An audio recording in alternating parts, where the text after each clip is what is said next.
ಬೆಳಗಾವಿಯಿಂದ ಬೆಂಗಳೂರಿಗೆ ಸಿಟಿ ರವಿ ಆಗಮಿಸಿದ್ದಾರೆ. ಪಕ್ಷದ ನಾಯಕರು ಕಾರ್ಯಕರ್ತರಿಗೆ ಎಂಎಲ್ಸಿ ಸಿಟಿ ರವಿ ಧನ್ಯವಾದ ಹೇಳಿದ್ರು.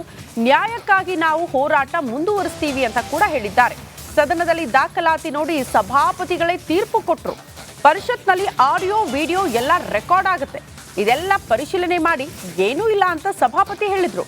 ಆದ್ರೂ ನನ್ನ ಮಾಹಿತಿ ಇಲ್ಲದ ಹಾಗೆ ನನ್ನನ್ನು ಅರೆಸ್ಟ್ ಮಾಡಿಬಿಟ್ರು.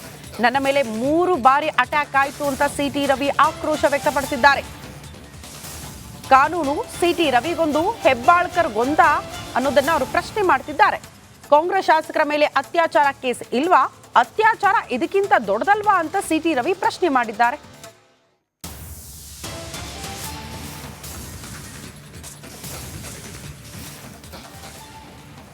ಹೋರಾಟ ಮುಂದುವರಿಸ್ತೇವೆ ನೋಡಿ. ವಿಧಾನ ಪರಿಷತ್ನಲ್ಲಿ ಸಭಾಪತಿಗಳೇ ಅವರು ರೂಲಿಂಗ್ ಕೊಟ್ಟರು, ತೀರ್ಪು ಕೊಟ್ಟರು.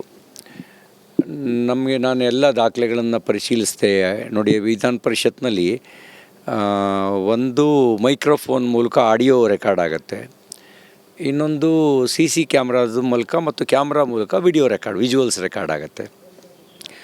ಇದ್ರ ಜೊತೆಗೆ ಸ್ಟೆನೋಗ್ರಾಫರ್ಸು ಒಂದೊಂದು ಶಬ್ದನ ಯಾರ್ಯಾರು ಮಾತಾಡಿದ್ರು ಅನ್ನೋದನ್ನು ಬರೆದಿಟ್ಕೊಳ್ತಾರೆ, ದಾಖಲಿಸ್ತಾರೆ. 3 ಕಡೆಯಿಂದ ರೆಕಾರ್ಡ್ ಆಗುತ್ತೆ.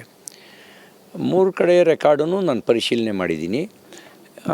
ಆ ಥರದ್ದು ಯಾವುದೂ ಕೂಡ ಕಂಡು ಬಂದಿಲ್ಲ. ಅವ್ರು ಹೇಳಿದ ರೀತಿಯಲ್ಲಿ, ಲಕ್ಷ್ಮೀ ಹೆಬ್ಬಾಳ್ಕರ್ ಅವರು ಹೇಳಿದ ರೀತಿಯಲ್ಲಿ ನಿಮ್ಮ ಹತ್ರ ಏನಾದ್ರು ದಾಖಲೆ ಇದ್ದರೆ ತಾನು ತೋರಿಸಿ ಅಂತ ಅವ್ರಿಗೆ ಹೇಳಿದ್ದಾರೆ. ಅವರೇನು ದಾಖಲೆಗಳನ್ನು ತೋರಿಸಿಲ್ಲ. ಅವರು ಕೇವಲ ಸಾಕ್ಷಿಗಳನ್ನು ಮುಂದಿಟ್ಟಿದ್ದಾರೆ. ಇವ್ರನ್ನ ಕೇಳಿ ಅಂತ ಸಾಕ್ಷಿಗಳನ್ನು ಮುಂದಿಟ್ಟಿದ್ದಾರೆ. ಅವ್ರು ರೂಲಿಂಗ್ ಕೊಟ್ಟ ಮೇಲೆ ವಿಧಾನ ಪರಿಷತ್ನಲ್ಲಿ ನಮ್ಮ ಕಸ್ಟೋಡಿಯನ್ನು ನಾವು ನಮ್ಮ ಬಾಸ್ ಅಂತಿರೋದು ಸಭಾಪತಿಗಳೇ ಅಲ್ಲಿ ವಿಧಾನ ಪರಿಷತ್ನಲ್ಲಿ.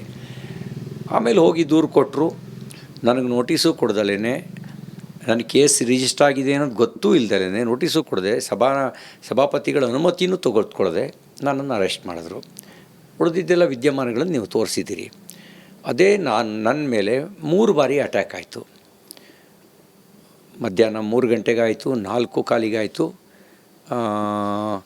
5:34 ಮೂರನ್ನು ಸಭಾಪತಿಗಳಿಗೆ ದೂರು ಕೊಟ್ಟು ಮತ್ತು ಖಾನಾಪುರ ಪೊಲೀಸ್ ಸ್ಟೇಷನ್ನಲ್ಲಿ 0 FIR ಬುಕ್ ಮಾಡಲಿಕ್ಕೆ ದೂರು ಕೊಟ್ಟೆ. ಹಿಂಬರ ಕೊಡೋದಕ್ಕೆ ಅಶೋಕ್ ಅವ್ರ ದಣಿ ಕೂತ್ಕೋಬೇಕಾಯ್ತು.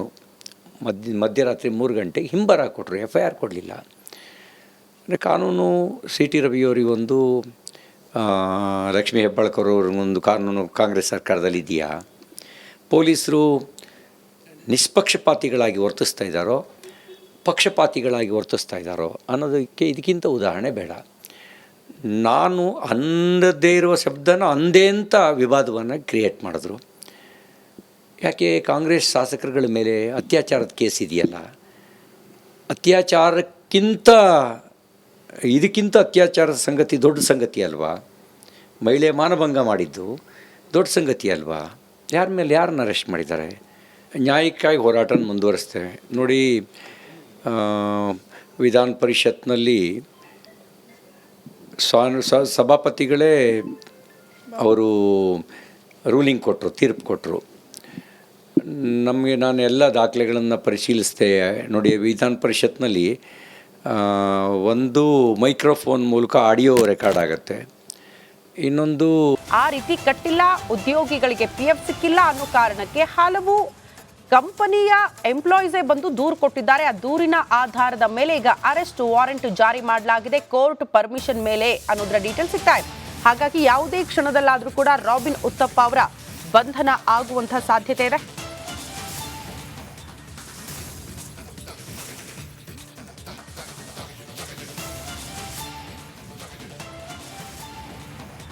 ಬೆಳಗಾವಿಯಿಂದ ಬೆಂಗಳೂರಿಗೆ ಸಿಟಿ ರವಿ ಆಗಮಿಸಿದ್ದಾರೆ. ಪಕ್ಷದ ನಾಯಕರು ಕಾರ್ಯಕರ್ತರಿಗೆ ಎಂಎಲ್ಸಿ ಸಿಟಿ ರವಿ ಧನ್ಯವಾದ ಹೇಳಿದ್ರು. ನ್ಯಾಯಕ್ಕಾಗಿ ನಾವು ಹೋರಾಟ ಮುಂದುವರಿಸ್ತೀವಿ ಅಂತ ಕೂಡ ಹೇಳಿದ್ದಾರೆ. ಸದನದಲ್ಲಿ ದಾಖಲಾತಿ ನೋಡಿ ಸಭಾಪತಿಗಳೇ ತೀರ್ಪು ಕೊಟ್ಟರು. ಪರಿಷತ್ನಲ್ಲಿ ಆಡಿಯೋ ವಿಡಿಯೋ ಎಲ್ಲ ರೆಕಾರ್ಡ್ ಆಗುತ್ತೆ, ಇದೆಲ್ಲ ಪರಿಶೀಲನೆ ಮಾಡಿ ಏನೂ ಇಲ್ಲ ಅಂತ ಸಭಾಪತಿ ಹೇಳಿದ್ರು. ಆದ್ರೂ ನನ್ನ ಮಾಹಿತಿ ಇಲ್ಲದ ಹಾಗೆ ನನ್ನನ್ನು ಅರೆಸ್ಟ್ ಮಾಡಿಬಿಟ್ರು. ನನ್ನ ಮೇಲೆ 3 ಬಾರಿ ಅಟ್ಯಾಕ್ ಆಯಿತು ಅಂತ ಸಿಟಿ ರವಿ ಆಕ್ರೋಶ ವ್ಯಕ್ತಪಡಿಸಿದ್ದಾರೆ.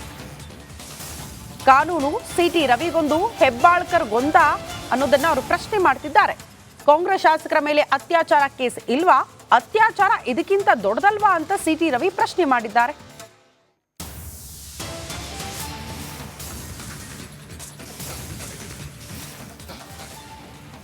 ಹೋರಾಟ ಮುಂದುವರಿಸ್ತೇವೆ ನೋಡಿ. ವಿಧಾನ ಪರಿಷತ್ನಲ್ಲಿ ಸಭಾಪತಿಗಳೇ ಅವರು ರೂಲಿಂಗ್ ಕೊಟ್ಟರು, ತೀರ್ಪು ಕೊಟ್ಟರು. ನಮಗೆ ನಾನು ಎಲ್ಲ ದಾಖಲೆಗಳನ್ನು ಪರಿಶೀಲಿಸಿದೆ ನೋಡಿ. ವಿಧಾನ ಪರಿಷತ್ನಲ್ಲಿ ಒಂದು ಮೈಕ್ರೋಫೋನ್ ಮೂಲಕ ಆಡಿಯೋ ರೆಕಾರ್ಡ್ ಆಗುತ್ತೆ, ಇನ್ನೊಂದು CC ಕ್ಯಾಮ್ರಾದ ಮೂಲಕ ಮತ್ತು ಕ್ಯಾಮ್ರಾ ಮೂಲಕ ವಿಡಿಯೋ ರೆಕಾರ್ಡ್, ವಿಜುವಲ್ಸ್ ರೆಕಾರ್ಡ್ ಆಗುತ್ತೆ. ಇದ್ರ ಜೊತೆಗೆ ಸ್ಟೆನೋಗ್ರಾಫರ್ಸು ಒಂದೊಂದು ಶಬ್ದನ ಯಾರ್ಯಾರು ಮಾತಾಡಿದ್ರು ಅನ್ನೋದನ್ನು ಬರೆದಿಟ್ಕೊಳ್ತಾರೆ, ದಾಖಲಿಸ್ತಾರೆ. 3 ಕಡೆಯಿಂದ ರೆಕಾರ್ಡ್ ಆಗುತ್ತೆ. 3 ಕಡೆ ರೆಕಾರ್ಡನ್ನು ನಾನು ಪರಿಶೀಲನೆ ಮಾಡಿದ್ದೀನಿ. ಆ ಥರದ್ದು ಯಾವುದೂ ಕೂಡ ಕಂಡು ಬಂದಿಲ್ಲ. ಅವ್ರು ಹೇಳಿದ ರೀತಿಯಲ್ಲಿ, ಲಕ್ಷ್ಮೀ ಹೆಬ್ಬಾಳ್ಕರ್ ಅವರು ಹೇಳಿದ ರೀತಿಯಲ್ಲಿ ನಿಮ್ಮ ಹತ್ರ ಏನಾದ್ರು ದಾಖಲೆ ಇದ್ದರೆ ತಂದು ತೋರಿಸಿ ಅಂತ ಅವ್ರಿಗೆ ಹೇಳಿದ್ದಾರೆ. ಅವರೇನು ದಾಖಲೆಗಳನ್ನು ತೋರಿಸಿಲ್ಲ. ಅವರು ಕೇವಲ ಸಾಕ್ಷಿಗಳನ್ನು ಮುಂದಿಟ್ಟಿದ್ದಾರೆ. ಇವ್ರನ್ನ ಕೇಳಿ ಅಂತ ಸಾಕ್ಷಿಗಳನ್ನು ಮುಂದಿಟ್ಟಿದ್ದಾರೆ. ಅವ್ರು ರೂಲಿಂಗ್ ಕೊಟ್ಟ ಮೇಲೆ ವಿಧಾನ ಪರಿಷತ್ನಲ್ಲಿ ನಮ್ಮ ಕಸ್ಟೋಡಿಯನ್ನು ನಾವು ನಮ್ಮ ಬಾಸ್ ಅಂತಿರೋದು ಸಭಾಪತಿಗಳೇ ಅಲ್ಲಿ ವಿಧಾನ ಪರಿಷತ್ನಲ್ಲಿ. ಆಮೇಲೆ ಹೋಗಿ ದೂರು ಕೊಟ್ಟರು. ನನಗೆ ನೋಟಿಸು ಕೊಡ್ದಲೇ, ನನ್ನ ಕೇಸ್ ರಿಜಿಸ್ಟರ್ ಆಗಿದೆ ಅನ್ನೋದು ಗೊತ್ತೂ ಇಲ್ದಲೇ, ನೋಟಿಸು ಕೊಡದೆ, ಸಭಾಪತಿಗಳ ಅನುಮತಿನೂ ತೆಗೆದುಕೊಳ್ಳದೆ ನನ್ನನ್ನು ಅರೆಸ್ಟ್ ಮಾಡಿದ್ರು. ಉಳಿದಿದ್ದೆಲ್ಲ ವಿದ್ಯಮಾನಗಳನ್ನು ನೀವು ತೋರಿಸಿದ್ದೀರಿ. ಅದೇ ನನ್ನ ಮೇಲೆ 3 ಬಾರಿ ಅಟ್ಯಾಕ್ ಆಯಿತು. ಮಧ್ಯಾಹ್ನ 3 ಗಂಟೆಗಾಯಿತು, 4:15 5:34 ಮೂರನ್ನು ಸಭಾಪತಿಗಳಿಗೆ ದೂರು ಕೊಟ್ಟು ಮತ್ತು ಖಾನಾಪುರ ಪೊಲೀಸ್ ಸ್ಟೇಷನ್ನಲ್ಲಿ 0 FIR ಬುಕ್ ಮಾಡಲಿಕ್ಕೆ ದೂರು ಕೊಟ್ಟೆ. ಹಿಂಬರ ಕೊಡೋದಕ್ಕೆ ಅಶೋಕ್ ಅವ್ರ ದಣಿ ಕೂತ್ಕೋಬೇಕಾಯ್ತು. ಮಧ್ಯರಾತ್ರಿ 3 ಗಂಟೆಗೆ ಹಿಂಬರ ಕೊಟ್ಟರು, FIR ಕೊಡಲಿಲ್ಲ. ಅಂದರೆ ಕಾನೂನು CT ರವಿಯವರಿಗೊಂದು, ಲಕ್ಷ್ಮೀ ಹೆಬ್ಬಾಳ್ಕರ್ ಅವ್ರಿಗೊಂದು ಕಾನೂನು ಕಾಂಗ್ರೆಸ್ ಸರ್ಕಾರದಲ್ಲಿ ಇದೆಯಾ? ಪೊಲೀಸರು ನಿಷ್ಪಕ್ಷಪಾತಿಗಳಾಗಿ ವರ್ತಿಸ್ತಾ ಇದ್ದಾರೋ, ಪಕ್ಷಪಾತಿಗಳಾಗಿ ವರ್ತಿಸ್ತಾ ಇದ್ದಾರೋ ಅನ್ನೋದಕ್ಕೆ ಇದಕ್ಕಿಂತ ಉದಾಹರಣೆ ಬೇಡ. ನಾನು ಅನ್ನದೇ ಇರುವ ಶಬ್ದನ ಅಂದೇ ಅಂತ ವಿವಾದವನ್ನು ಕ್ರಿಯೇಟ್ ಮಾಡಿದ್ರು. ಯಾಕೆ ಕಾಂಗ್ರೆಸ್ ಶಾಸಕರುಗಳ ಮೇಲೆ ಅತ್ಯಾಚಾರದ ಕೇಸ್ ಇದೆಯಲ್ಲ, ಇದಕ್ಕಿಂತ ಅತ್ಯಾಚಾರದ ಸಂಗತಿ ದೊಡ್ಡ ಸಂಗತಿ ಅಲ್ವಾ? ಮಹಿಳೆ ಮಾನಭಂಗ ಮಾಡಿದ್ದು ದೊಡ್ಡ ಸಂಗತಿ ಅಲ್ವಾ? ಯಾರನ್ನ ಅರೆಸ್ಟ್ ಮಾಡಿದ್ದಾರೆ? ನ್ಯಾಯಕ್ಕಾಗಿ ಹೋರಾಟ ಮುಂದುವರಿಸ್ತೇವೆ ನೋಡಿ. ವಿಧಾನ ಪರಿಷತ್ನಲ್ಲಿ ಸಭಾಪತಿಗಳೇ ಅವರು ರೂಲಿಂಗ್ ಕೊಟ್ಟರು, ತೀರ್ಪು ಕೊಟ್ಟರು. ನಮಗೆ ನಾನು ಎಲ್ಲ ದಾಖಲೆಗಳನ್ನು ಪರಿಶೀಲಿಸಿದೆ ನೋಡಿ. ವಿಧಾನ ಪರಿಷತ್ನಲ್ಲಿ ಒಂದು ಮೈಕ್ರೋಫೋನ್ ಮೂಲಕ ಆಡಿಯೋ ರೆಕಾರ್ಡ್ ಆಗುತ್ತೆ, ಇನ್ನೊಂದು